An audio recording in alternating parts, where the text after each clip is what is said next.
Good morning po mga katongs. Magandang umaga po. So, kahapon nagbiyahe nga po tayo. Pagdating ko baksak tayo. At ayan nga po gagawin ko. Yung mga huling tanim na pipino, babasahin ko. Tapos ulitin ko uling basahin itong malalaki para sabay-sabay sila.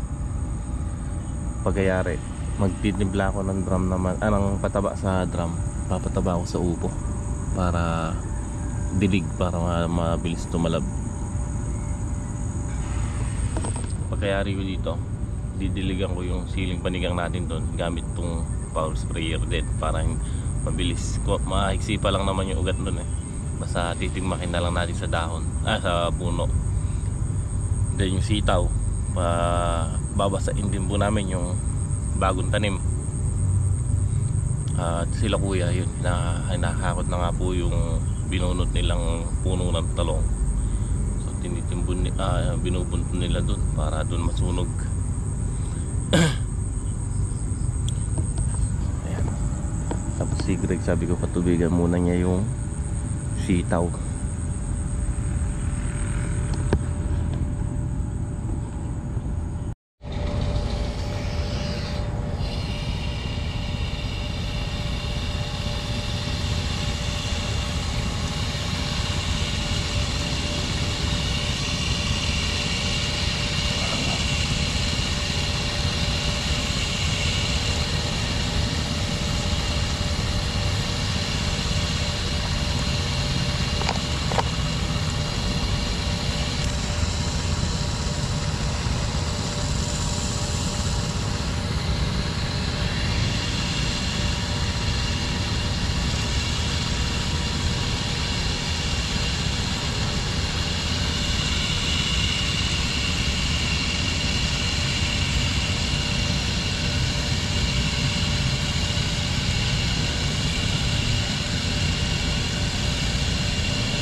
Okay mga katongs, tapos na tayo magdilig. Tapos na tayo magdilig ng pipino. So ayan nga po sila, patuloy ang paghahakot yung binunot na talong. Excuse me po. Ayan, at bago mananghali siguro mayayari ito. Tapos ma-sprayan ko na ito mamaya. Gagamitin ko rito power sprayer, yung knapsack lang.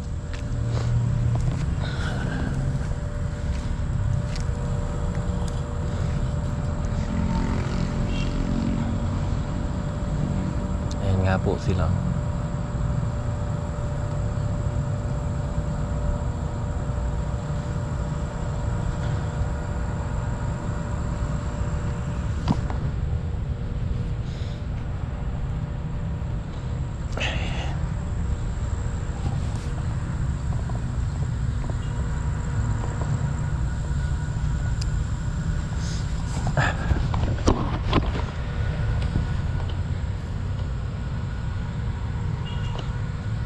So pinabili ko si Greg ng ulam namin. Ako muna pumalit dito magpatubig. So patatabaan ko yung yung upo. Didilig ko. Ayan. Bali nakakuha na rin yung host doon, nakaabang na kung saan ako magsisimula. Tapos titimpla ko na ng pataba to. Kanina yung pinang didilig natin, ginagamit ko ito yung drum, yung pang timpla natin ng gamot. Kasi ito may mga patabang nakapakat to eh. Baka masunog ng pipino pagka ito ginamit natin. So papatabaan ko yung upo dun maya maya. Dito naman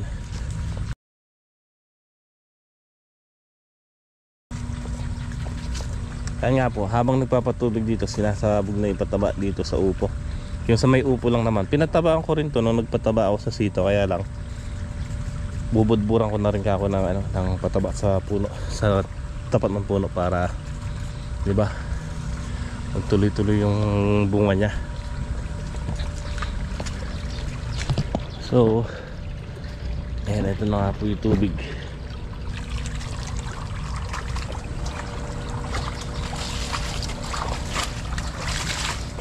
Ang dami ng bulaklak mga katongso. Marami na nagpansit-pansitan. So pinatabaan ko ito ng isang araw. Ngayon pa lang natin babanlawan. Bilis kumatalab yung pataba niya pagka ganyan mga katongs. Daming bunga ng upo rito sa loob. Kahapon nga po pala mga katongs, pinag-aagawan yung upo natin. Napa-order na pala ni King yung 24, tapos yung 6 na lang ang binaba sa pwesto. Nag-aaway-aaway pa sa yung mga bumibili. Ganda kasi yung upo, makinis, malalaki. Kaya maganda rin ang presyo.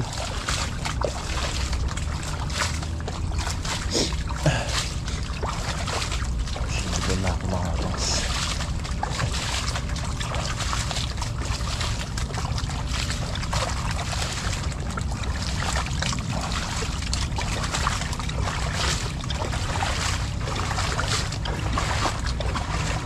Nahayaan natin umapaw para matigmak yung ibabaw.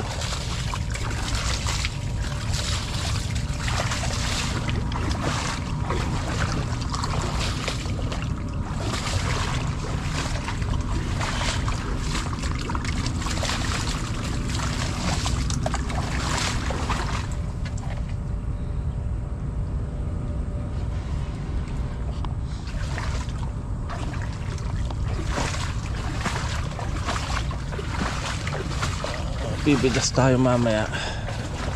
So tingin ko maka kalahating laksaan naman uli sana. Ganda pa ng presyo ng sitaw eh.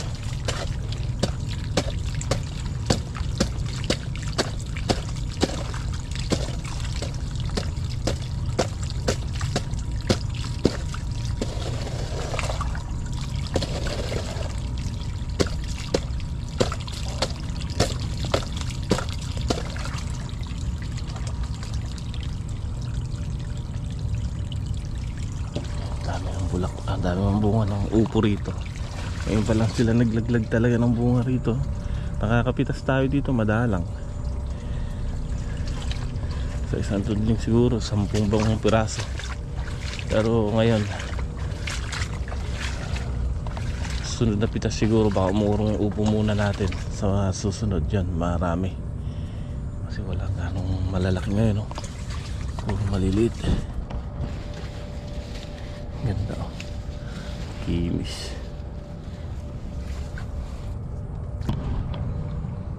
Ito yung yung intercropping na magandang intercropping na nasubukan ko. Upo at sitaw.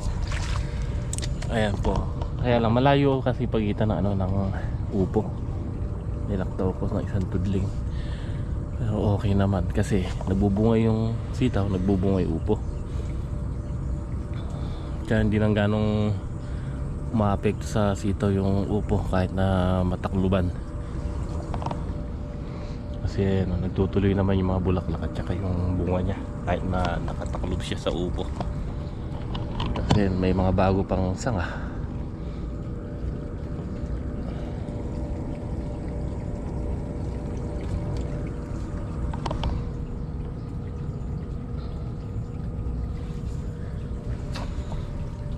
Maganda yung bunga ngayon, mahaba na mga katongs.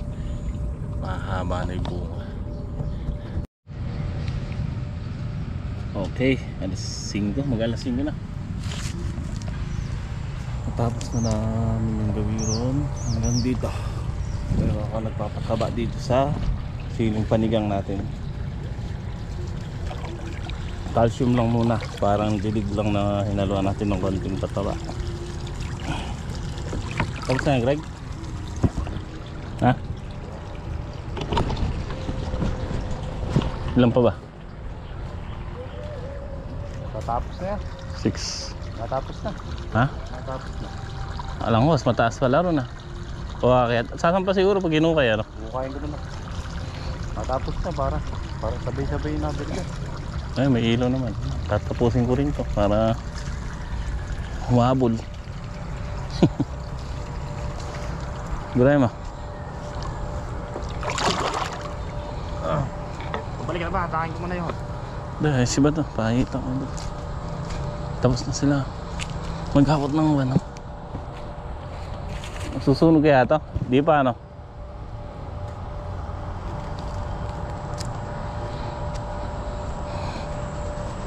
Didilig ako dito sa panigang natin.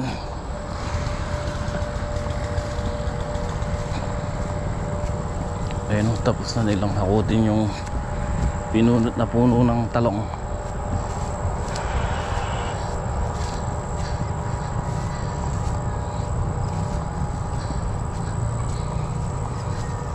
Ito, pag-asa natin, sana humahabol. Na-atrasado lang sa pataba ito mga katungs eh.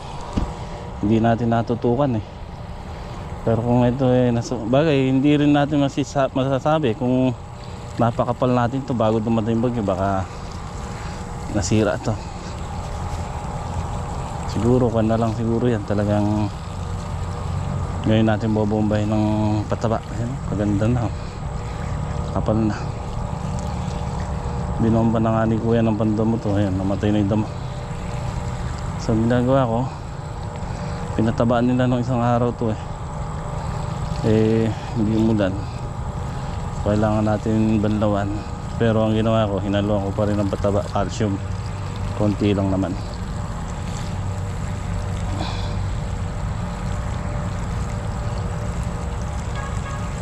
Ayan, naka bobombay na lang ng pandamo bukas yan, yung area na yan.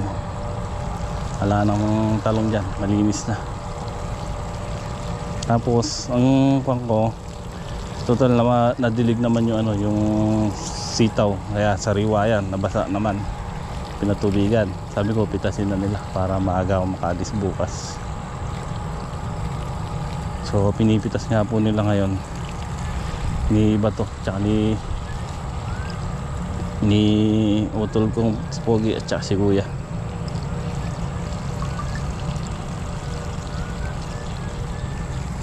Ito, lalamayin ko ito. Mag-i-spray pala ako. Mag-i-spray pa pala ako. Sprayan ko ito ng foliar.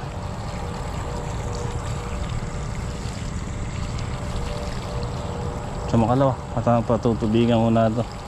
Kasi bukas magbibiyahe ko. Tapos sila may gagawin. Didilig sila ng ano, ng sitaw. Papatubigan, babasain din nila. Dapat ngayon inuna ko lang to kasi kailangan na natin basain.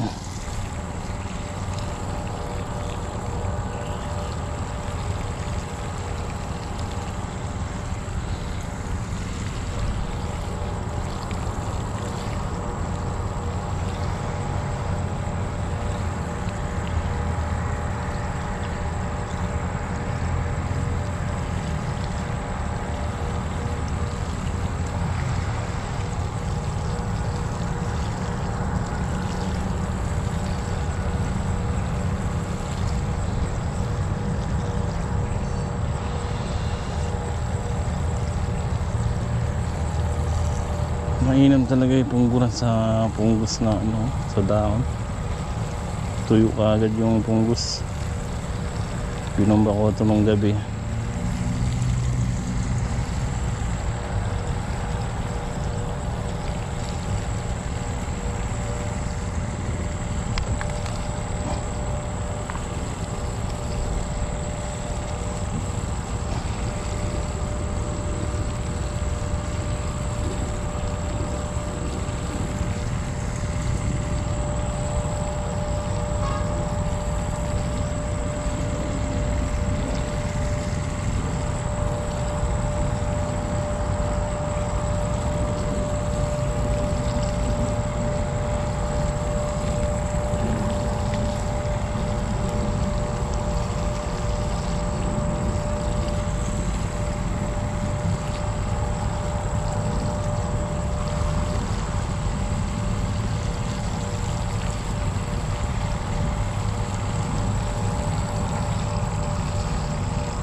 So pinatabahan ko rin yung upuro kanina, ayari ko, tapos mabasa natin yung pipino.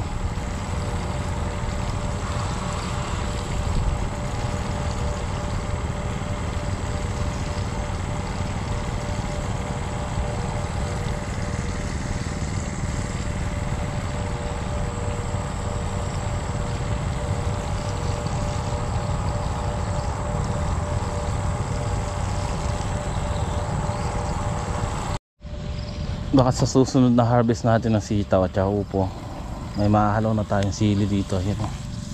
Ayan. Medyo marami-rami na rin. Pero hindi ganong malaki, parang nabansot eh. Kasi nga nagkuwan tayo sa tayo sa patuwa, nagkulang tayo dito.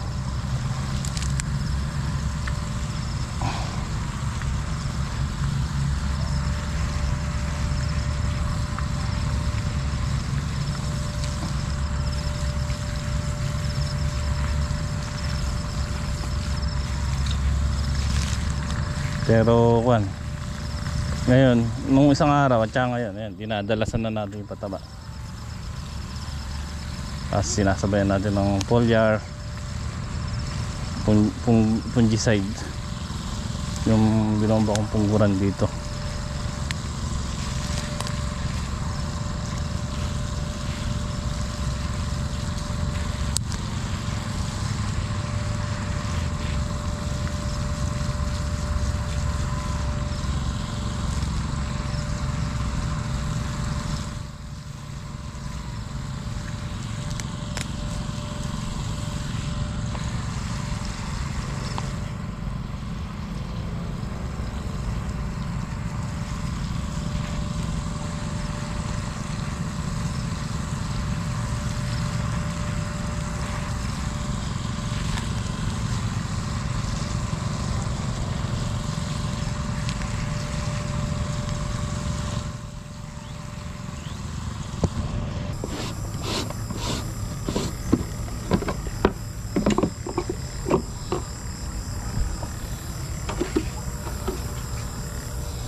Okay mga katongs, i-spray nga po ako ng foliar dito sa sili.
Okay, ayan po mga katongs.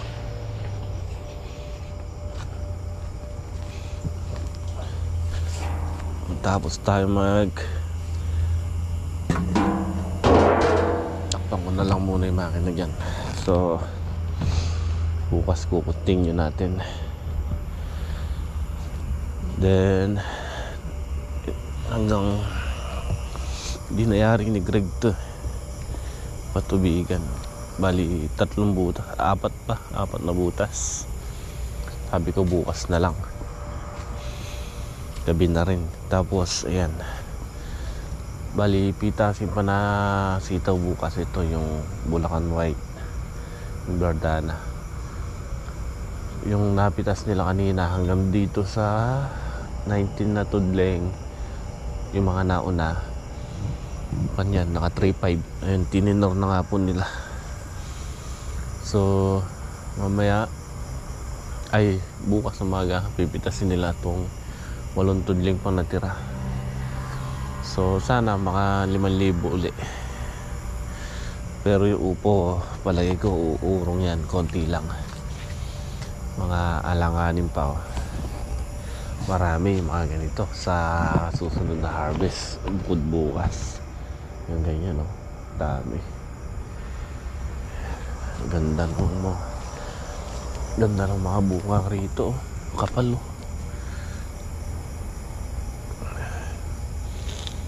So pagkayari mag-harvest, tutuloy nila tong patubigin dito, then yung patabain dito sa pangsigang, then magbabasa sila dun sa sitaw sa maliliit, sa bagong tanim. Bukas tatanim na rin nila, magsisimula na rin magtanim ng siling panigang.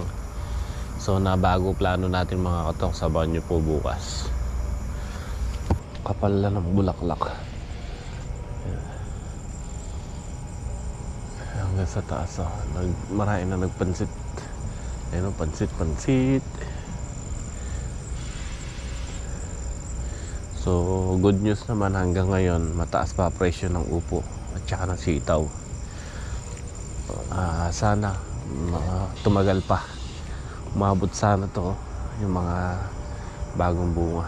Parang basal uli yan mga katongs. Gumanda na nga po yung bunga haba na. At bukas ko na magang-maga i-sprayan to. Hindi na kinaya mga katongs sumama ipakiramdam ko.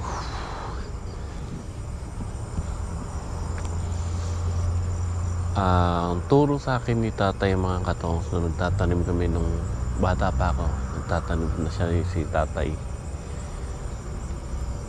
Naalala ko pag kami tanim kami sa upo, pagka nag-harvest siya. Ito yung mag-harvest, lagi siyang pumukurot dito sa usbong. Basta nakita niya yung usbong na yan, walang nilalabas na bunga or buko, puro bulaklak naman siya. So gagawin niya, kukurutin niya para magsanga siya ng marami.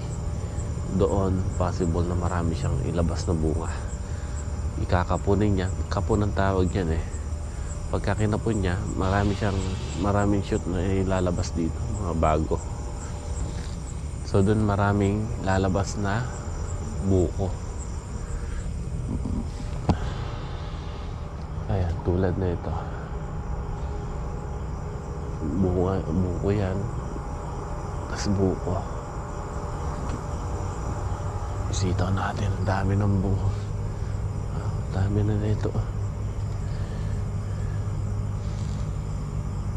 Pataba na lang tayo ng nitrobor at saka winner. Bibili tayo, tapos kailangan pa natin na ang calcium para doon sa bagong tanim na sitaw. So bukas 3 bulto bibili natin.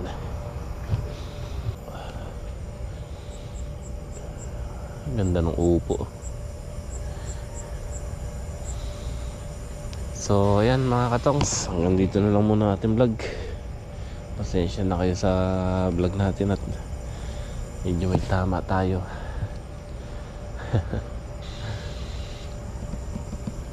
Wala, busy tayo eh. Tulad kanina sila, natapos sila maghakot doon sa binunod na talong.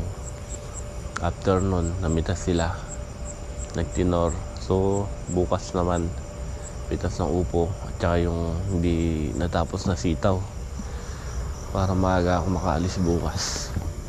Ito na lang pipitasin nilang yan. Ayan o, ito sinasabi ko. Dami.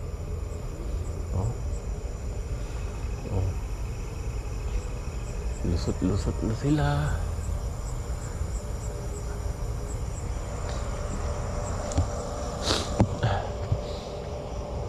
Nagpalagay ako rito kasi para pagka humangin, pag ano yung hangin, sisindihan natin para pausukan yan. Pausok tayo sa sitaw.